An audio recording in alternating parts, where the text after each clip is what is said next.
ময়মনসিংহের ত্রিশাল উপজেলার ঐতিহ্যবাহী পিবি ফাউন্ডেশনের উদ্যোগে প্রতি সপ্তাহে একবেলা খাবার বিতরণ কার্যক্রম অব্যাহত আছে। প্রতি সপ্তাহের মতো 23শে মে বৃহস্পতিবার সকাল 11টা থেকে দুপুর 3টা পর্যন্ত মাদানী সিএনজি পাম্প সংলগ্ন পিবি ফাউন্ডেশনের কার্যালয়ে পৌর শহর সহ উপজেলার বিভিন্ন ইউনিয়নের দুস্থ ও অসহায় প্রায় 500 জনকে সাদা ভাত, গরুর গোশত ও মুগ ডাল দিয়ে পেট ভরে খাবার খাওয়ানো হয়।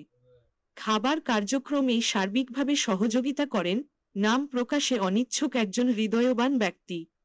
খাবার বিতরণ কার্যক্রমে উপস্থিত ছিলেন পিবি ফাউন্ডেশনের প্রতিষ্ঠাতা চেয়ারম্যান সোহেল রানা সহ ফাউন্ডেশনের সংশ্লিষ্ট অন্যান্য সদস্যগণ।